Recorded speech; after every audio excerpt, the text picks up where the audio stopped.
সকাল 7টা নাগাদ আজকের ভিডিওটি শুরু করলাম। Good morning friends, SB simple লাইফস্টাইলের আরও একটি নতুন ভিডিওতে তোমাদের সকলকে ওয়েলকাম জানিয়ে আমি সুনন্দা আরও একটি নতুন ব্লগ শুরু করলাম। দেখো, বুনু কিন্তু উঠে গেছে। ঘুম থেকে উঠে মুখের মধ্যে হাসি, এই হাসিটি দেখলে কিন্তু খুবই শান্তি লাগে। তারপরে সকালে উঠেই কিন্তু মামি আর বড়দি মিলে সব বাসনপত্র মেজে ধুয়ে নিয়েছে। আমি একটু পরে উঠেছি, ওরা অনেকটা ভোরে উঠেছে। উঠে সমস্ত কাজকর্ম সেরে নিয়েছে। আমি ঘুম থেকে উঠে হাত মুখ ধুয়ে চা করে নিলাম সকলের জন্য। সকলেই যেহেতু রয়েছে, সকলের জন্য চা করে নিলাম। মুড়ি রয়েছে, মিষ্টি রয়েছে, ওগুলো দিয়ে সকালে টিফিনটা সবাই করে নেবে। এখানে দুধ চা করে নিয়েছি।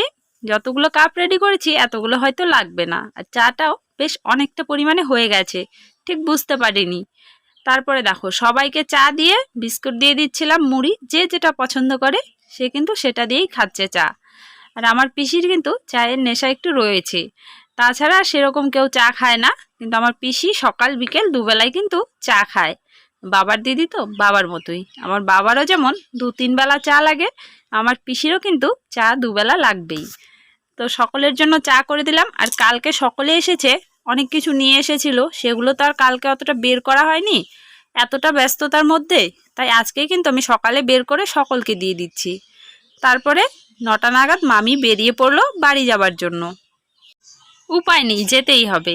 ছোট মামি আরেকটা অনুষ্ঠান বাড়িতে গেছে, তাই বাড়িতে গরু ছাগল রয়েছে, মামিকে তো যেতেই হবে। আর মামা তো রান্না করে একদম খাবে না, তাই মামি কিন্তু 9টা নাগাদ বেরিয়ে পড়েছে যাবার জন্য। আর একটু খারাপ লাগছিল, বেশ অনেক কয়েকদিন হয়ে গেল মামির সাথে রয়েছি আমি, এর জন্য মামির জন্য কিন্তু খারাপই লাগছিল। এখানে বাবা বাজার করে নিয়ে আসলো। কাল যেহেতু পুজো হয়েছে, আজ একটু আমিষ না করলে বাবা কিন্তু মাছ টাছ খেতে পারবে না, তাই ভাবলাম আজকেই করে ফেলি। ওখানে দেখো দিদি রেডি হচ্ছে, আর আমি এখানে সবজি কাটছি, পিসি সবজি কাটছে, আর দিদা বসিয়েছে রান্না। দিদার কাছে আমি একটু আবদার করেছিলাম দিদার রান্না খাওয়ার জন্য, কারণ ছোটোবেলায় যখন দিদার রান্না খেতাম খুবই ভালো লাগতো। এতটা টেস্টি করে রান্না করে মুখে লেগে থাকার মতো। তো অনেক বৎসর হয়ে গেল দিদার হাতের রান্না খাই না। এখন মামা বাড়িতে গেলে মামিরাই রান্না করে, দিদার হাতে রান্না তো খাই না। তাই দিদাকে আমি বলেছিলাম আমাকে একদিন রান্না করে খাওয়াবা। বললো ঠিক আছে, কালকেই রান্না করে খাইয়ে তারপরে আমি বাড়ি যাব।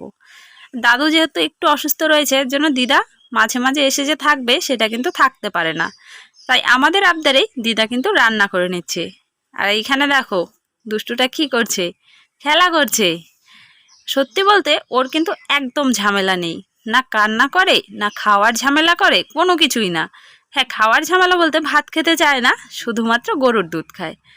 আর এখানে এতটা মিষ্টি সকলের কাছে যায় জানো তো, সেজন্য না খুবই ভালো লাগে।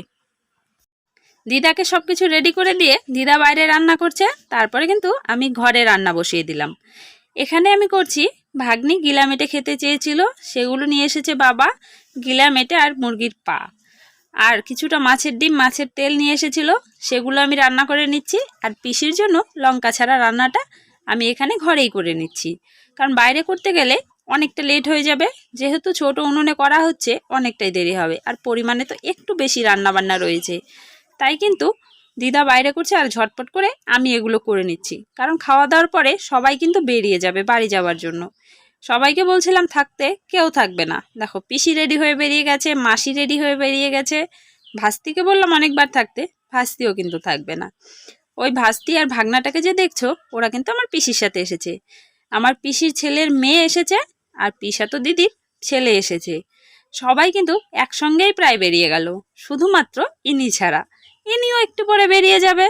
যাই হোক, যতটুকু সময় ছিল তবুও ভালো লাগছিল। যখন সবাই মিলে একসঙ্গে চলে গেল খুবই খারাপ লাগছিল, বাড়িটা একদম ফাঁকা হয়ে গেল।